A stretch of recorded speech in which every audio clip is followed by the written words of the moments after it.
Bonjour, la minute du CCC est aujourd'hui consacrée aux congés payés, soumis à des règles complexes pas toujours respectées. Petit rappel qui défrise, contrairement à une idée largement répandue, c'est l'employeur qui maîtrise l'organisation des congés payés dans son entreprise. Voici un petit florilège des nombreuses règles à respecter qui parfois peuvent être modifiées par un accord d'entreprise. Premier point, la période de prise des congés. Le congé principal concerne au moins 4 semaines de congés payés qui doivent être prises entre le 1er mai et le 31 octobre. Sur ces 4 semaines, au moins 2 semaines doivent être consécutives. La 5e semaine peut être prise en dehors de cette période et ne doit pas en principe être accolée au congé principal.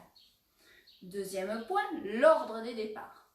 L'employeur fixe les dates de départ de ses salariés.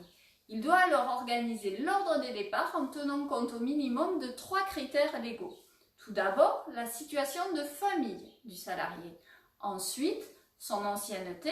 Et enfin, l'activité qu'il exerce éventuellement chez un autre employeur. L'employeur doit informer le salarié au moins 1 mois avant le départ en congé. En cas de fermeture annuelle de l'entreprise, tous les salariés seront par définition en congé en même temps. Cette fermeture concerne maximum 24 jours ouvrables consécutifs. En ce qui concerne la modification des dates de congé, habituellement, à défaut d'accord du salarié, l'employeur ne peut pas modifier les dates de départ en congé moins d'1 mois avant les dates initialement prévues, sauf circonstances exceptionnelles. Dans le cadre de l'épidémie du Covid-19, des dispositions temporaires ont été exceptionnellement prises.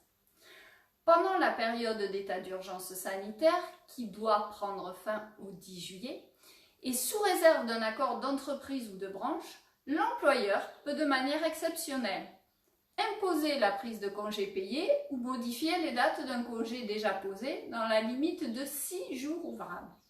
Il peut également fractionner des congés payés sans l'accord du salarié.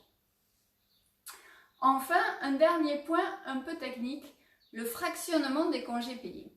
C'est le fait de diviser la prise du congé principal, c'est-à-dire qu'une partie du congé principal est prise en dehors de la période des congés, soit après le 31 octobre. Le salarié a alors droit à un maximum 2 jours de congés supplémentaires, sauf si le salarié lui-même qui a décidé de ces dates de congé, car l'employeur est alors en droit de lui demander de renoncer à ces jours de fractionnement. En conclusion, les salariés ne peuvent que se soumettre aux décisions de l'employeur en matière de congés payés, prises en bonne et due forme.